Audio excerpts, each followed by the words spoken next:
മല്ലു ട്യൂബിലേക്ക് എല്ലാവർക്കും ഒരിക്കൽ കൂടി സ്വാഗതം. ആദ്യമായി മല്ലു ട്യൂബിന് 1000 സബ്സ്ക്രൈബേഴ്സ് എന്നതിൻ്റെ സന്തോഷം നിങ്ങളുമായി പങ്കുവയ്ക്കാൻ ഞാൻ ആഗ്രഹിക്കുന്നു. ഈ അവസരത്തിൽ സബ്സ്ക്രൈബ് ചെയ്ത എല്ലാവർക്കും ഞാൻ മല്ലു ട്യൂബിൻ്റെ പേരിൽ നന്ദി അറിയിച്ചു കൊള്ളുന്നു. അതുപോലെ നിങ്ങൾ ഇതുവരെ സബ്സ്ക്രൈബ് ചെയ്തിട്ടില്ല എന്നുണ്ടെങ്കിൽ ഈ വീഡിയോ നിങ്ങൾ കണ്ടു നോക്കുക. ഈ വീഡിയോ നിങ്ങൾക്ക് ഇഷ്ടപ്പെട്ടെങ്കിൽ ലേറ്റസ്റ്റ് അപ്ഡേറ്റ്സ് ലഭിക്കാൻ വേണ്ടി ഈ ചാനൽ മറക്കാതെ സബ്സ്ക്രൈബ് ചെയ്യുക. 2017 PSC പോലുള്ള കോമ്പറ്റേറ്റീവ് എക്സാംസിന് ചോദിക്കാൻ സാധ്യതയുള്ള ചോദ്യങ്ങളും ഉത്തരങ്ങളും അടങ്ങിയ വീഡിയോ സീരീസിൻ്റെ 4ാമത്തെ വീഡിയോ ആണ്. ഈ വീഡിയോയിൽ ഇന്ത്യൻ സിനിമയെക്കുറിച്ചും ഇന്ത്യൻ സിനിമാ ചരിത്രത്തെക്കുറിച്ചുമുള്ള കുറച്ച് ചോദ്യങ്ങളും ഉത്തരങ്ങളുമാണ് ഞാൻ ഉൾപ്പെടുത്തിയിരിക്കുന്നത്. ഈ വീഡിയോ 2 പാർട്ടായിട്ടാണ് റെക്കോർഡ് ചെയ്തിരിക്കുന്നത്. ഇതിൻ്റെ 2ാമത്തെ ഭാഗവും ഉടൻ തന്നെ അപ്ലോഡ് ചെയ്യുന്നതാണ്. 1ാമത്തെ ചോദ്യം: ലോകത്തിൽ ഏറ്റവും കൂടുതൽ ചിത്രങ്ങൾ പുറത്തിറങ്ങുന്ന രാജ്യം ഏതാണ്? ഉത്തരം: ഇന്ത്യ. 2013 കണക്കിൻ്റെ അടിസ്ഥാനത്തിൽ ഇന്ത്യയാണ് ഏറ്റവും കൂടുതൽ സിനിമ പുറത്തിറങ്ങുന്ന രാജ്യം. ഈ കണക്കിൽ 2ാം സ്ഥാനത്തുള്ളത് നൈജീരിയയുടെ സിനിമാ വ്യവസായമായ നോളിവുഡും 3ാം സ്ഥാനത്തുള്ളത് ഹോളിവുഡുമാണ്. 4-5 സ്ഥാനങ്ങളിലുള്ളത് ചൈനയും ജപ്പാനുമാണ്. 2ാമത്തെ ചോദ്യം: ഇന്ത്യയിൽ ആദ്യമായി സിനിമ പ്രദർശിപ്പിക്കപ്പെട്ടത് എന്നാണ്? ഉത്തരം: ജൂലൈ 7, 1896. 1896 ജൂലൈ 7 മുംബൈയിലെ വാട്സൺസ് ഹോട്ടലിൽ വെച്ചാണ് ഇന്ത്യയിൽ ആദ്യമായി സിനിമ പ്രദർശിപ്പിക്കപ്പെട്ടത്. ലൂമിയർ സഹോദരന്മാർ എന്നറിയപ്പെടുന്ന ഓഗസ്റ്റ് ലൂമിയറും ലൂയി ലൂമിയറുമാണ് അന്ന് അവിടെ സിനിമ പ്രദർശിപ്പിച്ചത്. അന്നത്തെ ടിക്കറ്റ് ചാർജ് 1 രൂപയായിരുന്നു.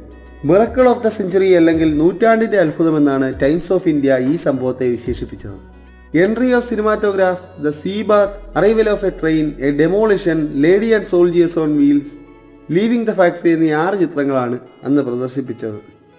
3ാമത്തെ ചോദ്യം: ആദ്യത്തെ ഇന്ത്യൻ സിനിമയായ പുണ്ഡാലിക് പുറത്തു വന്നത് ഏത് വർഷമാണ്? ഉത്തരം: 1912. 1912 മെയ് 18 ആദ്യത്തെ ഇന്ത്യൻ സിനിമയായി കണക്കാക്കപ്പെടുന്ന പുണ്ഡാലിക് പുറത്തു വന്നത്. ഈ ചിത്രത്തിന്റെ നിർമ്മാണവും സംവിധാനവും നിർവഹിച്ചത് ദാദാസാഹിബ് തോർണെ ആയിരുന്നു. അദ്ദേഹത്തിന്റെ യഥാർത്ഥ പേര് രാംചന്ദ്ര ഗോപാൽ തോർണെ എന്നാണ്. ഈ ചിത്രത്തിന്റെ സിനിമാറ്റോഗ്രാഫർ ജോൺസൺ എന്ന പേരുള്ള ഒരു ബ്രിട്ടീഷ് പൗരനായിരുന്നു. അതുപോലെ 22 മിനിറ്റ് ദൈർഘ്യമുള്ള ഈ സിനിമയുടെ പ്രോസസ്സിംഗ് നടന്നത് ലണ്ടനിലായിരുന്നു. ഈ കാരണങ്ങൾ കൊണ്ട് അതിനെ ആദ്യ ഇന്ത്യൻ സിനിമയായി കണക്കാക്കാനാവില്ല എന്ന വാദവും ചിലർ ഉന്നയിക്കാറുണ്ട്.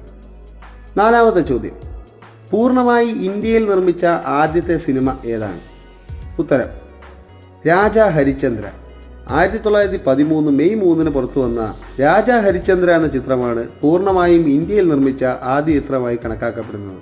ദാദാസാഹിബ് ഫാൽക്കെ സംവിധാനവും നിർമ്മാണവും നിർവഹിച്ച ഈ ചിത്രത്തിന്റെ ചിത്രീകരണം പൂർത്തിയാക്കിയത് ഏകദേശം 7 മാസവും 21 ദിവസവും കൊണ്ടായിരുന്നു.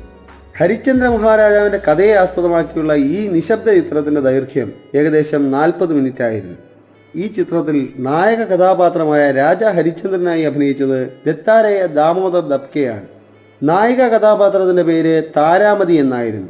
അഭിനയിക്കാൻ സ്ത്രീകളെ കിട്ടാതിരുന്നതിനെ തുടർന്ന് ഈ വേഷം അഭിനയിച്ചത് സാലുങ്കി എന്നു പേരുള്ള കൗമാരക്കാരനായിരുന്നു.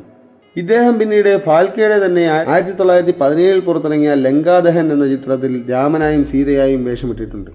ഇന്ത്യൻ സിനിമയിലെ ആദ്യത്തെ മുഴുനീള ഫീച്ചർ ഫിലിമായി കണക്കാക്കപ്പെടുന്നത് രാജാ ഹരിചന്ദ്രയാണ്. 5ാമത്തെ ചോദ്യം: ഇന്ത്യൻ സിനിമയുടെ പിതാവ് എന്നറിയപ്പെടുന്നത് ആരെയാണ്? ഉത്തരം: ദാദാസാഹിബ് ഫാൽക്കെ. ചലച്ചിത്ര നിർമ്മാതാവ്, സംവിധായകൻ, തിരക്കഥാകൃത്ത് തുടങ്ങിയ മേഖലകളിൽ പ്രശസ്തനായ ദാദാസാഹിബ് ഫാൽക്കെ എന്ന തുന്തിരാജ് ഗോവിന്ദ് ഫാൽക്കെയാണ് ഇന്ത്യൻ സിനിമയുടെ പിതാവ് എന്നറിയപ്പെടുന്നത്. 1970 ഏപ്രിൽ 30 മഹാരാഷ്ട്രയിലെ ത്രയംബകേശ്വർ എന്ന സ്ഥലത്താണ് അദ്ദേഹം ജനിച്ചത്. 1913 പുറത്തിറങ്ങിയ രാജാ ഹരിചന്ദ്രയായിരുന്നു അദ്ദേഹത്തിന്റെ ആദ്യത്തെ ചിത്രം. 19 വർഷക്കാലം നീണ്ടുനിന്ന തന്റെ ചലച്ചിത്ര ജീവിതത്തിൽ അദ്ദേഹം 95 ചലച്ചിത്രങ്ങളും 26 ചെറുചിത്രങ്ങളും ഇന്ത്യൻ സിനിമയ്ക്ക് സമ്മാനിച്ചു. രാജാ ഹരിചന്ദ്രയെ കൂടാതെ 1913 പുറത്തിറങ്ങിയ ഭസ്മാസുർ, 1914 പുറത്തിറങ്ങിയ സത്യവാൻ സാവിത്രി, 1917 പുറത്തിറങ്ങിയ ലങ്കാദഹൻ, 1919 പുറത്തിറങ്ങിയ കാളിയമർദ്ദൻ തുടങ്ങിയവയൊക്കെ അദ്ദേഹത്തിന്റെ പ്രശസ്ത ചിത്രങ്ങളാണ്. 1944 ഫെബ്രുവരി 14 തന്റെ 73ാം വയസ്സിലാണ് അദ്ദേഹം അന്തരിച്ചത്. 6ാമത്തെ ചോദ്യം: ദാദാസാഹിബ് പുരസ്കാരം നൽകി തുടങ്ങിയ വർഷം ഏതാണ്? ഉത്തരം: 1969. ഇന്ത്യൻ ചലച്ചിത്രത്തിന്റെ പിതാവായി വിശേഷിപ്പിക്കപ്പെടുന്ന ദാദാസാഹിബ് ഫാൽക്കെയുടെ 100ാം ജന്മവാർഷികത്തോടനുബന്ധിച്ചാണ് 1969 ഭാരത സർക്കാർ ഈ പുരസ്കാരം നൽകാൻ ആരംഭിച്ചത്. ഇന്ത്യൻ സിനിമാ രംഗത്തെ മികവിന് നൽകുന്ന ഏറ്റവും ഉയർന്ന ബഹുമതിയാണ് ദാദാസാഹിബ് ഫാൽക്കെ പുരസ്കാരം. ലേഡി ഓഫ് ഇന്ത്യൻ സിനിമ എന്നറിയപ്പെടുന്ന ദേവിക റാണിയാണ് ഈ പുരസ്കാരം ആദ്യമായി നേടിയ വ്യക്തി. ഫാൽക്കെ അവാർഡ് നേടിയ ഏക മലയാളി അടൂർ ഗോപാലകൃഷ്ണനാണ്. 2004 അദ്ദേഹത്തിന് ഫാൽക്കെ പുരസ്കാരം ലഭിക്കുന്നത്. 7ാമത്തെ ചോദ്യം. ആദ്യത്തെ ദക്ഷിണേന്ത്യൻ ചിത്രമായ കീചകവധം പുറത്തിറങ്ങിയ വർഷം? ഉത്തരം 1918. 1918 പുറത്തു വന്ന ഈ ചിത്രത്തിന്റെ സംവിധാനം, നിർമ്മാണം, സിനിമാറ്റോഗ്രാഫി, എഡിറ്റിംഗ് എന്നിവ നിർവഹിച്ചത് നടരാജ മുതലിയാരായിരുന്നു. നടരാജ മുതലിയാരെയാണ് തമിഴ് സിനിമയുടെ പിതാവ് എന്നറിയപ്പെടുന്നത്. മഹാഭാരതത്തിലെ കീചകവധത്തെ ആസ്പദമാക്കിയുള്ള ഈ ചിത്രത്തിൽ കീചകനായി അഭിനയിച്ചത് രാജു മുതലിയാരും ദ്രൗപദിയായി അഭിനയിച്ചത് ജീവരത്നവുമായിരുന്നു. ഈ നിശബ്ദ ചിത്രത്തെ തമിഴ് സിനിമയുടെ ആദ്യ ചിത്രമായി കണക്കാക്കപ്പെടുന്നു. 8ാമത്തെ ചോദ്യം. പിന്നണി ഗാനം അവതരിപ്പിച്ച ആദ്യ ഇന്ത്യൻ സിനിമ ഏതാണ്? ഉത്തരം ഭാഗ്യചക്ര. 1935 പുറത്തിറങ്ങിയ ഭാഗ്യചക്രയാണ് പിന്നണി ഗാനവുമായി പുറത്തിറങ്ങിയ ആദ്യ ഇന്ത്യൻ ചിത്രം. ബംഗാളി ഭാഷയിൽ നിർമ്മിച്ചിരിക്കുന്ന ഈ ചിത്രം സംവിധാനം ചെയ്തിരിക്കുന്നത് നിതിൻ ബോസാണ്. ഈ ചിത്രം 1935 തന്നെ ദൂപ്ചാൻ എന്ന പേരിൽ ഹിന്ദിയിലേക്ക് റീമേക്ക് ചെയ്യപ്പെട്ടു. 9ാമത്തെ ചോദ്യം. ഇന്ത്യയിലെ ആദ്യത്തെ 3D സിനിമ ഏതാണ്? ഉത്തരം മൈ ഡിയർ കുട്ടിച്ചാത്തൻ. 1984 പുറത്തിറങ്ങിയ മൈ ഡിയർ കുട്ടിച്ചാത്തനാണ് ഇന്ത്യയിലെ ആദ്യത്തെ 3D സിനിമ. ഇതിനെക്കുറിച്ചുള്ള കൂടുതൽ വിവരങ്ങൾ ഈ സീരീസിലെ 2ാമത്തെ വീഡിയോയിൽ ഞാൻ ഉൾപ്പെടുത്തിയിട്ടുണ്ട്. അതിൻ്റെ ലിങ്ക് ഞാൻ ഈ വീഡിയോയുടെ ഡിസ്ക്രിപ്ഷനിൽ ഇടുന്നതാണ്. എല്ലാവരും ചെക്ക് ചെയ്യുക. 10ാമത്തെ ചോദ്യം. ആദ്യമായി ബാൻ ചെയ്യപ്പെട്ട ഇന്ത്യൻ സിനിമ ഏതാണ്?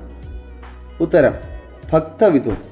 1921 പുറത്തിറങ്ങിയ ഭക്തവിതുർ എന്ന നിശബ്ദ ചിത്രമാണ് ആദ്യമായി ബാൻ ചെയ്യപ്പെട്ട ഇന്ത്യൻ ചിത്രം. ഈ ചിത്രം സംവിധാനം ചെയ്തിരിക്കുന്നത് കാഞ്ചിഭായ് റാത്തോഡാണ്.